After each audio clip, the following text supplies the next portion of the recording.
ಹೀಗೆ ಇಬ್ಬರೂ ನಗ್ತಾ ಮಾತಾಡ್ತಾ ತುಂಬ ಸಮಯ ಕಳೆದು ಹೋದರು. ತ್ರಿಷು ಅಂತ ಕರೆದ ಶೌರ್ಯ. ಹೇಳು ಶೌರ್ಯ ಅಂತಂದು ತ್ರಿಷಾ. ಅದು ನಾವು ನಾಳೆ ಹೊರಡ್ತಾ ಇದ್ದೀವಿ, ನಿನಗಿದು ಓಕೆನಾ ಅಂತ ಕೇಳಿದ ಶೌರ್ಯ. ನನಗೂ ಓಕೆ ಶೌರ್ಯ, ನನಗೂ ಅಮ್ಮ ಮತ್ತು ಅಕ್ಕಿನ ನೋಡಬೇಕು ಅಂತ ಅನ್ನಿಸ್ತಾ ಇದೆ ಅಂತ ಅಂದ್ಲು ತ್ರಿಷಾ. ಸರಿ ಹಾಗಾದರೆ ಹೊರಡೋಣವಾ ಅಂತ ಕೇಳಿದ ಶೌರ್ಯ. ಇನ್ನೊಂದು ಸ್ವಲ್ಪ ಹೊತ್ತು ಇರೋಣ ಶೌರ್ಯ ಅಂತ ಕೇಳಿದ್ಲು ಅವಳು. ಅರೆ ಸಮಯನೆಲ್ಲ ಇಲ್ಲೇ ವೇಸ್ಟ್ ಮಾಡ್ತೀಯಾ ಅಂತ ಕೇಳಿದ ಶೌರ್ಯ ಕೀಟಲಿಯಾಗಿ ತನ್ನ ಹೆಂಡತಿನ ರೇಗಿಸ್ದ. ಶೌರ್ಯ ಅಂತ ನಾಚ್ಕೊಳ್ತಿದ್ಲು ತ್ರಿಷಾ. ಇಲ್ಲಿ ನೋಡು, ನೀನು ಹೀಗೆ ಮಾಡಿ ನನ್ನ ಕೆರಳಿಸ್ತಿದೀಯಾ ಅಂತಂದ ಶೌರ್ಯ. ಸರಿ ಬಿಡು, ಮೊದಲು ಎಲ್ಲಾದರೂ ಹೋಗಿ ಊಟ ಮಾಡಿ ಆಮೇಲೆ ಹೋಗೋಣ ಶೌರ್ಯ, ತುಂಬ ಹಸಿವಾಗ್ತಿದೆ ಅಂತಂದ್ಲು ತ್ರಿಷಾ.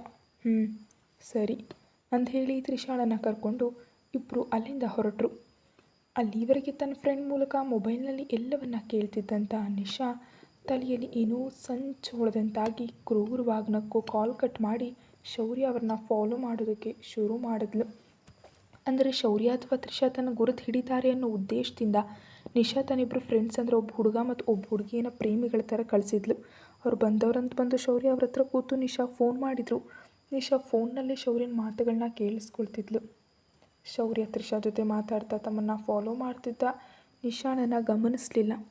ಶೌರ್ಯ ಮತ್ತು ತ್ರಿಷಾ ಅಲ್ಲೇ ಇದ್ದ ಒಂದು ಬುಡಕಟ್ಟು ಶೈಲಿ ವಾತಾವರಣ ಇದ್ದಂಥ ಹೋಟೆಲ್ಗೆ ಹೋದರು. ಅಲ್ಲಿ ಪ್ರತ್ಯೇಕ ಕ್ಯಾಬಿನ್ಗಳಿದ್ದರಿಂದ ಇಬ್ಬರಿಗೂ ಬೇಕಾದ ಪ್ರೈವಸಿ ಸಿಕ್ತು. ಅದು ಅವರಿಗೆ ತುಂಬ ಇಷ್ಟ ಆಯಿತು. ಒಳಗಡೆ ಹೋದರು. ಆ ಹೋಟೆಲ್ ಪೂರ್ತಿ ಬಿದಿರಿನ ಕೋಲುಗಳಿಂದಲೇ ಕಟ್ಟಿದ್ರಿಂದ ಒಂದು ಡಿಫ್ರೆಂಟ್ ಅನುಭವ ನೀಡಿದವರಿಗೆ. ವಾವ್ ಶೌರ್ಯ, ಈ ರೆಸ್ಟೋರೆಂಟ್ ತುಂಬ ಚೆನ್ನಾಗಿದೆ ಅಲ್ವಾ ಅಂತ ಕೇಳಿದ್ಲು ಸುತ್ತಲೂ ನೋಡ್ತಾ. ಹೌದೌದು ಅಂತ ಶೌರ್ಯ ಕೂಡ ನಗ್ತಾ ಹೇಳ್ದ.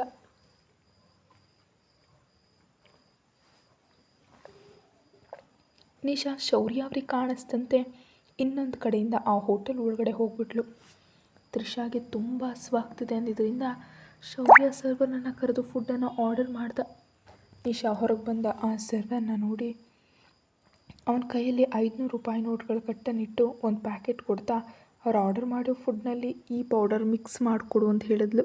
ಆ ಹಣದ ಆಸೆಗೆ ಬಿದ್ದ ಸರ್ವರ್ ಹಾಗೆ ಮೇಡಮ್ ಅಂತ ಹೇಳಿ ಅದನ್ನು ತೆಗೆದುಕೊಂಡು ಹೋಗಿ ಅವ್ನು ಆರ್ಡರ್ ಮಾಡಿದ ಫುಡ್ನಲ್ಲಿ ಯಾರೂ ನೋಡ್ದಂತೆ ಬೆರೆಸ್ಬಿಟ್ಟ. ಆಮೇಲೆ ಏನೂ ತಿಳಿದವನಂತೆ ಆ ಫುಡ್ ತೊಗೊಂಡು ಹೋಗಿ ಸರ್ವ್ ಮಾಡಿ ಹೊರಗೆ ಬಂದ. ಶೌರ್ಯ ಆ ಫುಡ್ ಕಡೆ ನೋಡಿ 1 ನಿಮಿಷ ತ್ರಿಷಾ ಅಂತ ಸುತ್ತಲೂ ನೋಡ್ದ. ಅಲ್ಲಿ ದೂರದಲ್ಲಿ ನಿಂತು ತಮ್ಮ ಕಡೆ ನೋಡ್ತಿದ್ದ ನಿಶಾ ಕಾಣಿಸಿದ ತಕ್ಷಣ ಶೌರ್ಯ ಒಂದು ಸಣ್ಣ ಮುಗುಳ್ನಗೆ ಬೀರ್ದ.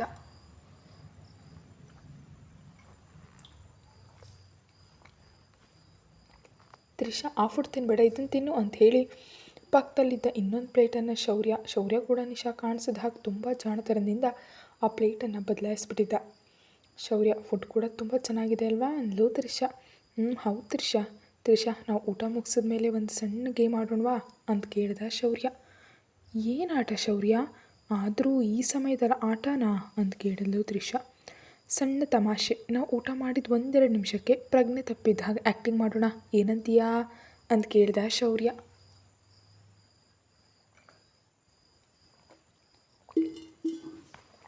ಅಯ್ಯೋ ಆದರೆ ಯಾಕೆ ಶೌರ್ಯ ಇದೆಲ್ಲ ಅಂತ ಕೇಳಿದ್ಲು ತ್ರಿಷಾ. ಸಣ್ಣ ಸ್ಕ್ರೀನ್ ಪ್ಲೇ ಅಂತ ಕಣ್ಣು ಹೊಡೆದ ಶೌರ್ಯ.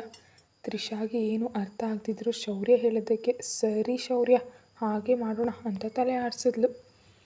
1-2 ನಿಮಿಷಕ್ಕೆ ಶೌರ್ಯನ ಮೊಬೈಲ್ಗೆ ಒಂದು ಮೆಸೇಜ್ ನೋಟಿಫಿಕೇಷನ್ ಬಂತು.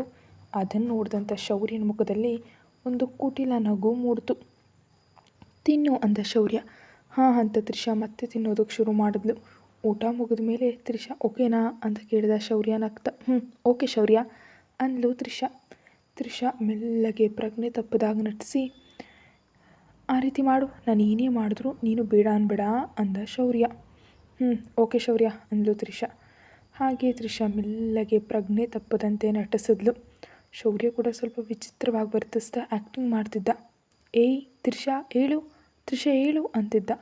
ತ್ರಿಷಾ ಏಳೋದಕ್ಕೆ ಪ್ರಯತ್ನಿಸ್ತಿದ್ರೆ ಅವಳನ್ನ ನೋಡಿ ಕಣ್ಣುಗಳಿಂದಲೇ ಬೇಡ ಅಂತ ಸನ್ನೆ ಮಾಡ್ತಿದ್ದ. ತ್ರಿಷಾಗಂತೂ ನಿಜವಾಗ್ಲೂ ಏನೂ ಅರ್ಥ ಆಗ್ತಿರ್ಲಿಲ್ಲ. ಇದ್ಯಾಕೆ ಶೌರ್ಯ ಹಿಂಗೆ ಬಿಹೇವ್ ಮಾಡ್ತಿದ್ದಾನಪ್ಪ, ನಿಜವಾಗ್ಲೂ ಏನಿದೆಲ್ಲ ಅಂತ ಅಂದ್ಕೊಳ್ತಿದ್ಲು. ಹಾಗೆ ಯೋಚಿಸ್ತಿರುವಾಗಲೇ ಆ ರೂಮ್ ಒಳಗಡೆ ಯಾರೋ ಬಂದಂತೆ ಹೆಜ್ಜೆ ಸದ್ದು ಕೇಳಿಸ್ತು. ಯಾರು ಬಂದಿರ್ಬೋದು ಅಂತ ಮೆಲ್ಲ ಕಣ್ಬಿಟ್ಟು ನೋಡಿದ ತ್ರಿಷಾಗಲ್ಲಿ ನಿಶಾ ಕಂಡುಬಿಟ್ಲು. ಅವಳನ್ನ ನೋಡಿದ ತಕ್ಷಣ ತ್ರಿಷಾ ಶಾಕ್ ಆದ್ಲು. ಆದರೆ ಶೌರ್ಯ ಹೇಳಿದ್ರಿಂದ ಹಾಗೆ ನಟಿಸ್ತಾ ಮಲ್ಕೊಂಡ್ಳು. ಶೌರ್ಯ ಕೂಡ ನಿಶಾ ಅಲ್ಲಿದ್ದರೂ ಯಾವುದೇ ಥರ ರಿಯಾಕ್ಷನ್ ನೀಡಲಿಲ್ಲ. ಏನು ಬಾವಾ, ನನ್ನ ಬಿಟ್ಟು ಇವಳನ್ನ ಮದುವೆ ಮಾಡ್ಕೊಂಡಿದ್ಯಾ? ನಾನು ಇರಬೇಕಾದ ಜಾಗದಲ್ಲಿ ಇವಳನ್ನ ಕೂರಿಸಿದ್ಯಾ ಅಂದ್ಲು ಕೋಪದಿಂದ ನಿಶಾ. ಆದರೂ ಇವಾಗ ನಿನಗೇನು ಕೊಟ್ಟಿದ್ದೀನಿ ಗೊತ್ತಾ? ಕಾಮದ ಭಾವನೆಗಳು ಜಾಸ್ತಿ ಆಗೋ ಡ್ರಗ್ ಕೊಟ್ಟಿದ್ದೀನಿ. ಅದೇ ಸಮಯದಲ್ಲಿ ತ್ರಿಷಾಗೆ ಆ ಭಾವನೆಗಳನ್ನ ಕಡಿಮೆ ಮಾಡೋ ಡ್ರಗ್ ಕೊಟ್ಟಿದ್ದೀನಿ. ಇವಾಗ ನಿನ್ನ ಬಿಹೇವಿಯರ್ ನೋಡಿ ತ್ರಿಷಾ ನಿನ್ನ ಬಿಟ್ಟು ಹೋಗೋದು ಗ್ಯಾರಂಟಿ ಅಂದ್ಲು ನಿಶಾ ಪೊಗರಿನಿಂದ. ಅಲ್ಲಿವರೆಗೆ ನಟಿಸ್ತಿದ್ದ ಶೌರ್ಯ ಸಡನ್ನಾಗಿ ನಾರ್ಮಲ್ ಆಗಿ ಬಂದು ಕೂತ್ಕೊಂಡ. ಅದನ್ನು ನೋಡಿ ನಿಶಾ ಒಂದೇ ಬಾರಿಗೆ ಶಾಕ್ ಆದ್ಲು. ತ್ರಿಷಾ ಬೇಬಿ ಹೇಳು, ಮಾಡಿದ ಆ್ಯಕ್ಟಿಂಗ್ ಸಾಕು ಅಂದ ಶೌರ್ಯ. ತ್ರಿಷಾ ಕೂಡ ನಾರ್ಮಲ್ ಆಗಿದ್ದು ಕೂದ್ಲು. ಅದನ್ನು ನೋಡಿ ನಿಶಾಕ್ ತಲೆ ತಿರುಗದಂತಾಯಿತು. ಏನೇ ಶಾಕ್ ಆಯಿತಾ? ಆದರೂ ನನ್ನ ಬಗ್ಗೆ ನಿನಗೆ ಪೂರ್ತಿ ಆಗೋತ್ತಿಲ್ಲ ನಿಶಾ ಅಂದ ಶೌರ್ಯ ಸ್ಟೈಲ್ ಆಗಿ ಕಾಲು ಮೇಲೆ ಕಾಲು ಹಾಕ್ಕೊಂಡು ಕೂತು. ಆದರೆ ಇದೆಲ್ಲ ಹೆಂಗೆ ಸಾಧ್ಯ ಅಂತ ಕೇಳಿದ್ಲು ನಿಶಾ ಆಶ್ಚರ್ಯದಿಂದ. ಅದನ್ನು ಆಮೇಲೆ ತಿಳ್ಕೊಳ್ಳುವಂತೆ ನಿಶಾ, ಮೊದಲು ಈ ಫುಡ್ ತಿನ್ನು ಅಂತ ಶೌರ್ಯ ತ್ರಿಷಾಗೆ ತಂದಿದ್ದ ಫುಡ್ ಪ್ಲೇಟನ್ನು ಅವಳಿಗೆ ನೀಡ್ತಾ ಹೇಳ್ದ. ಅದನ್ನು ನೋಡಿ ಹೆದರ್ಬಿಟ್ಟ ನಿಶಾ ಹಿಂದಕ್ಕೆ ಹೆಜ್ಜೆಯನ್ನು ಇಡೋದಕ್ಕೆ ಆರಂಭಿಸ್ಬಿಟ್ಲು. ಇಲ್ಲಿಂದ ನೀನು ತಪ್ಪಿಸ್ಕೊಳ್ಳೋದಕ್ಕೆ ಸಾಧ್ಯನೇ ಇಲ್ಲ. ಇವಾಗ ಈ ಇಡೀ ರೆಸ್ಟೋರೆಂಟ್ ನನ್ನ ಕಂಟ್ರೋಲ್ನಲ್ಲಿದೆ ಅಂದ ಶೌರ್ಯ ತುಂಬ ಕೋಪದಿಂದ. ತಿನ್ನೋ ಅಂದ ಶೌರ್ಯ. ಆದರೂ ನಿಶಾ ತಿಂದಿದ್ದಾಗ ತನ್ನ ಬಾಡಿ ಗಾರ್ಡ್ ಕಡೆ ನೋಡ್ದ. ಅವನು ಆ ಪ್ಲೇಟ್ ತೆಗೆದುಕೊಂಡು ಹೋಗಿ ನಿಶಾ ಬಾಯಿಗೆ ಬಲವಂತವಾಗಿ ತುರುಕ್ದ. ನುಂಗದೆ ಬೇರೆ ದಾರಿ ಇರಲಿಲ್ಲ ನಿಶಾಗೆ. ಹಾಗೆ ಫುಡ್ ಪೂರ್ತಿ ತಿನ್ನಿಸ್ದ ಅವನು. ಅದೆಲ್ಲ ತಿಂದು ನಿಶಾ ಒಂದು 5 ನಿಮಿಷಕ್ಕೆ ಪ್ರಜ್ಞೆ ತಪ್ಪಿ ಬಿದ್ದು ಹೋದ್ಲು. ಅದನ್ನು ನೋಡಿದಂಥ ಶೌರ್ಯನ ಮುಖದಲ್ಲಿ ಕುಟಿಲ ನಗು ಮೂಡ್ತು. ಇಷ್ಟರಲ್ಲಿ ಇಬ್ಬರು ಬಾಡಿ ಗಾರ್ಡ್ಸ್ ಆ ಸರ್ವರ್ನನ್ನು ಎಳ್ಕೊಂಡು ಒಳಗಡೆ ಬಂದರು. ಹೇಯ್, ಈ ಫುಡ್ ತಿನ್ನೋ ಅಂತ ಶೌರ್ಯ ತನಗಾಗಿ ಕೊಟ್ಟಿದ್ದ ಪ್ಲೇಟನ್ನು ಸರ್ವರ್ ಮುಂದೆ ಇಡ್ತಾ ಹೇಳಿದ. ಅದರಲ್ಲಿ ವಿಷ ಇದೆ ಅಂತ ಹೆದರಿದ ಆ ಸರ್ವರ್ ಅಲ್ಲಿಂದ ಓಡಿ ಹೋಗೋದಕ್ಕೆ ಪ್ರಯತ್ನಿಸಿ 2 ಹೆಜ್ಜೆ ಮುಂದೆ ಇಟ್ಟ ತಕ್ಷಣ ಕರೆಂಟ್ ಶಾಕ್ ಹೊಡೆದ ಹಾಗಾಗಿ ಕೆಳಗೆ ಬಿದ್ದುಬಿಟ್ಟ. ಏನೋ ಓಡಿ ಹೋಗೋಣ ಅಂತ ಟ್ರೈ ಮಾಡ್ತಿದ್ಯಾ? ನಡೆಯೋದು ಮಾತು, ಆಸೆ ಬಿಟ್ಬಿಟ್ಟು ತಿನ್ನು ಅಂತ ಹೇಳಿ ಆ ಸರ್ವರ್ ಕೈಯಲ್ಲೂ ಬಲವಂತವಾಗಿ ಆ ಭಾವನೆಗಳು ಹೆಚ್ಚಾಗೋ ಫುಡ್ ತಿನ್ನುವಂತೆ ಮಾಡೇ ಬಿಟ್ಟ. ಪಾಪ ಶೌರ್ಯ, ಎಷ್ಟೇ ಆದರೂ ಅವಳು ಹುಡುಗಿ ಅಲ್ವಾ ಅಂದ್ಲು ತ್ರಿಷಾ. ಶಟ್ ಅಪ್ ತ್ರಿಷಾ, ಇಷ್ಟೆಲ್ಲ ಮಾಡಿದ್ರೂ ಅವಳ ಮೇಲೆ ನಿನಗೆ ಹೇಗೆ ಕನಿಕರ ಬರ್ತಿದೆ? ಎಲ್ಲದಕ್ಕೂ ಒಂದು ಅರ್ಹತೆ ಇರಬೇಕು ಅಂದ ಶೌರ್ಯ ಕೋಪದಿಂದ. ಶೌರ್ಯನ ಕೋಪ ನೋಡಿ ತ್ರಿಷಾ ಆಮೇಲೆ ಏನೂ ಮಾತಾಡೋದಕ್ಕೆ ಹೋಗಲಿಲ್ಲ. ತ್ರಿಷಾಳನ್ನು ಕರ್ಕೊಂಡು ಶೌರ್ಯ ಅಲ್ಲಿಂದ ಹೊರಡ್ತಾ ತನ್ನ ಬಾಡಿ ಗಾರ್ಡ್ಸ್ ಕಡೆ ನೋಡಿ ಏನೋ ಸನ್ನೆ ಮಾಡ್ದ. ಅವ್ರು ಕೂಡ ಓಕೆ ಸರ್ ಅಂತೇಳಿ, ಅದು ಪ್ರೈವೇಟ್ ಕ್ಯಾಬಿನ್ ಆಗಿದ್ದರಿಂದ ಅದರ ಬಾಗಿಲನ್ನು ಲಾಕ್ ಮಾಡಿ ಇಬ್ಬರನ್ನೂ ಒಳಗಡೆಯೇ ಬಿಟ್ಬಿಟ್ರು. ಒಳಗಿದ್ದ ಸರ್ವರ್ಗೆ ಮೆಲ್ಲಗೆ ಭಾವನೆಗಳು ಹೆಚ್ಚಾಗತೊಡಗಿದ್ವು. ಪ್ರಜ್ಞೆ ಇಲ್ಲದೆ ಬಿದ್ದಿದ್ದ ನಿಶಾಳನ್ನು ನೋಡ್ತಾ ಅವನಿಗೆ ಬೆವತ್ತು ಹೋಯಿತು. ಮೆಲ್ಲಗೆ ಒಂದೊಂದೇ ಹೆಜ್ಜೆ ಅವಳ ಹತ್ರ ಇಡ್ತಾ ಹೋದ. ನಿಶಾಗೆ ಎಲ್ಲವೂ ಮುಸುಕಾಗಿ ಕಾಣಿಸ್ತಿತ್ತು. ತನ್ನ ಸುತ್ತ ನಡೀತಿರೋ ತಿಳಿತಿದ್ರು ರಿಯಾಕ್ಟ್ ಮಾಡೋದಕ್ಕೆ ಆಗ್ತಿರ್ಲಿಲ್ಲ. ಅವನು ತನ್ನ ಹತ್ರ ಬರ್ತಿರೋದು ಗೊತ್ತಾಗ್ತಿತ್ತು, ಆದರೆ 1 ಇಂಚ್ ಕೂಡ ಕದಲೋದಕ್ಕಾಗ್ತಿರ್ಲಿಲ್ಲ. ಕೈ ಕಾಲುಗಳೆಲ್ಲ ಪ್ಯಾರಲೈಸ್ ಆದಂಥ ಫೀಲಿಂಗ್ ಅವಳಿಗೆ ಆಗ್ತಿತ್ತು. ತನ್ನ ಅರಿವಿಲ್ಲದೆ ಕಣ್ಣೀರು ಹರಿತಿತ್ತು. ಅವನು ಮಾತ್ರ ಅದು ಯಾವುದನ್ನು ಲೆಕ್ಕಿಸ್ಕೊಳ್ಳದೆ ತನ್ನ ಕೆಲಸ ಶುರು ಮಾಡ್ದ.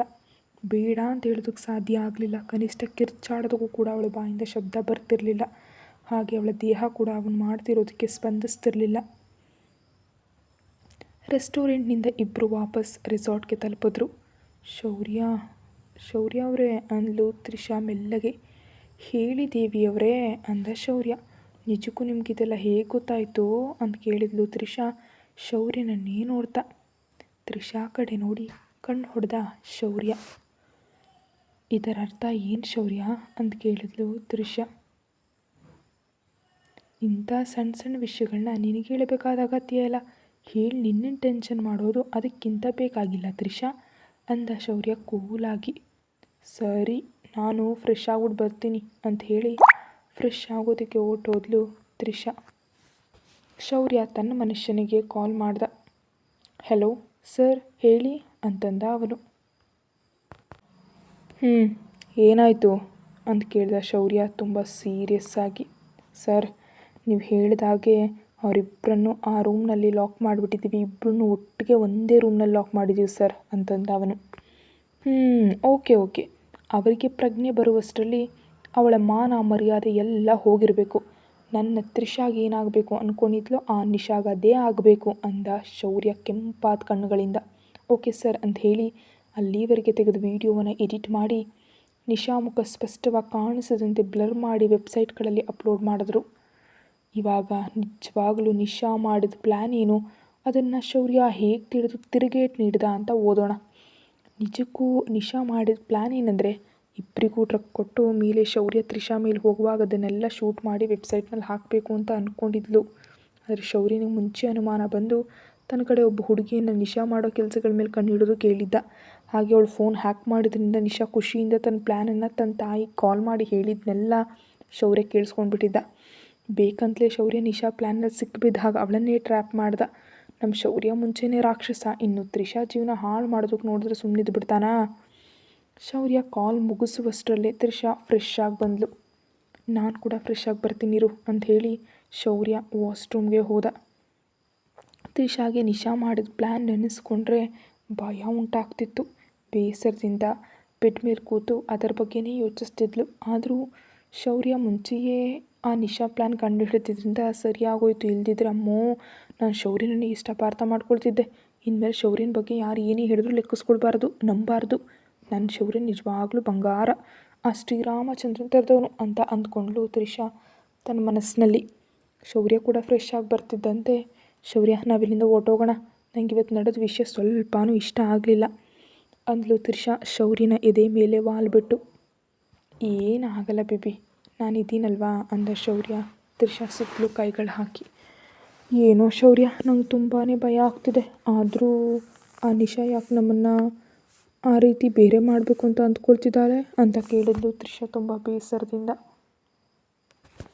ತ್ರಿಷಾ ಕಡೆ ನೋಡ್ತಾ, ಅವಳಿಗೆ ಬೇಕಾಗಿರೋದು ಹಣ ತ್ರಿಷಾ, ಅವಳಿಗೆ ನನ್ನ ಮೇಲೆ ನಿಜವಾಗಿಯೂ ಪ್ರೀತಿ ಇದೆ ಅಂತ ಅಂದ್ಕೊಂಡ್ಬಿಟ್ಟಿದ್ಯಾ ಅಂತ ಕೇಳ್ದ ಶೌರ್ಯ. ಇಲ್ದಿದ್ರೆ ಮತ್ತೆ ಅಕ್ಕಿಗೆ ಮಾಡೋದು ಅಂತ ಕೇಳಿದ್ಲು ತ್ರಿಷಾ ಆಶ್ಚರ್ಯದಿಂದ.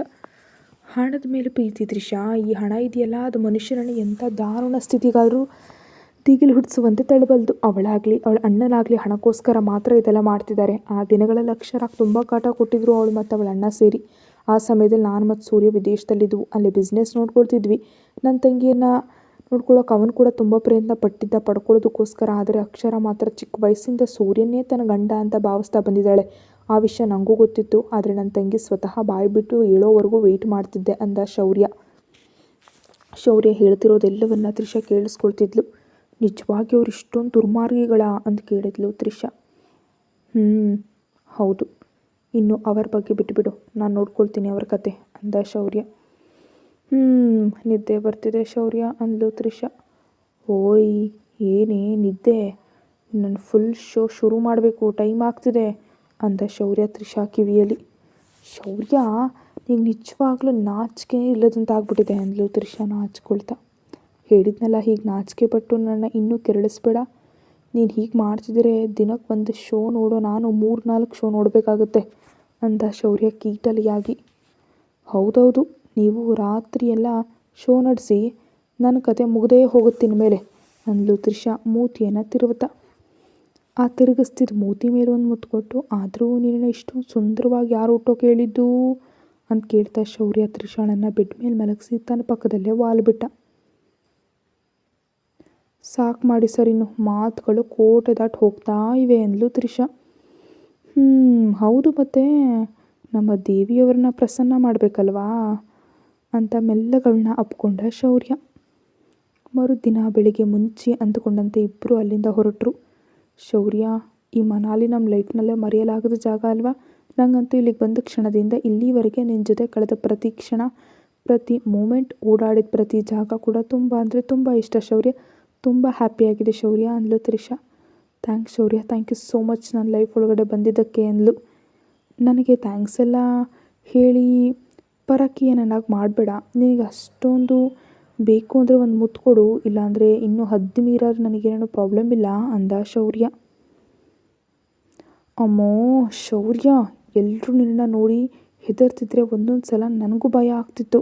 ಅಷ್ಟೇ ಯಾಕೆ, ಸ್ಟಾರ್ಟಿಂಗ್ನಲ್ಲಿ ನೀನು ನನ್ನ ಜೊತೆ ತುಂಬ ಕೋಪದಿಂದ ಇರ್ತಿದ್ದೆ ಅಲ್ವಾ, ಆಗಲೂ ತುಂಬಾ ಭಯ ಆಗ್ತಿತ್ತು ಅಂದ್ಲು ತ್ರಿಷಾ ಶೌರ್ಯನ ಹೆಗಲ ಮೇಲೆ ಕೈ ಹಾಕಿ ತಲೆ ಇಟ್ಕೊಳ್ತಾ.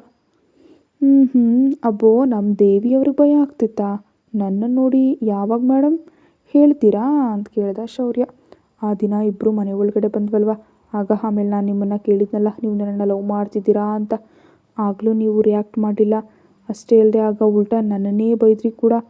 ಆ ವಿಷಯ ನೆನಪಿದೆಯಾ ನಿಮಗೆ ಅಂತ ನೆನಪಿಸಿದ್ಲು ತ್ರಿಷಾ. ಅಬ್ಬಾ ದೇವ್ರೇ, ಇವಳು ಹಳೇ ವಿಷಯಗಳನ್ನೆಲ್ಲ ಕೆದಕ್ತಿದ್ದಾಳೆ ಅಂದ್ಕೊಂಡು ತ್ರಿಷಾ ಬಾಯಿಗೆ ಬೀಗ ಹಾಕೋದಕ್ಕೆ ಅವಳ ತುಟಿಗಳನ್ನ ಕಚ್ಕೊಂಡ್ಬಿಟ್ಟ ಶೌರ್ಯ. ಕಣ್ಣು ದೊಡ್ಡದು ಮಾಡಿ ನೋಡಿದ್ಲು ತ್ರಿಷಾ ಶೌರ್ಯನ ಕಡೆ. ಶೌರ್ಯ ಮಾತ್ರ ಕೀಟಲಿಯಾಗಿ ನೋಡ್ತಾ ಕಣ್ಣು ಹೊಡೆದ. ತ್ರಿಷಾಗಂತೂ ಉಸಿರಾಡೋದಕ್ಕೂ ಕಷ್ಟ ಆಗ್ತಿದ್ದಂತೆ ಸ್ವಲ್ಪ ಹೊತ್ತಿಗೆ ಅವಳನ್ನ ಬಿಟ್ಟ ಶೌರ್ಯ. ಶೌರ್ಯ, ನಿಂಗೆ ನಿಜವಾಗ್ಲೂ ನಾಚಿಕೆ ಇಲ್ವಾ? ಆದರೂ ನಾವಿರೋ ಜಾಗದ ಬಗ್ಗೆ ಯೋಚಿಸಲ್ವಾ ಅಂತ ಮುನಿಸ್ಕೊಂಡ್ಳು. ಆದರೆ ಶೌರ್ಯ ಕುಟುಂಬದನ್ನು ಅವಳು ಚೆನ್ನಾಗಿ ಎಂಜಾಯ್ ಮಾಡಿದ್ಲು. ಹೀಗೆ ಇವರಿಬ್ಬರ ಮುದ್ದಾದ ಜಗಳಗಳ ನಡುವೆಯೇ ತಮ್ಮ ಊರಿಗೆ ಬಂದು ತಲುಪಿದ್ರು.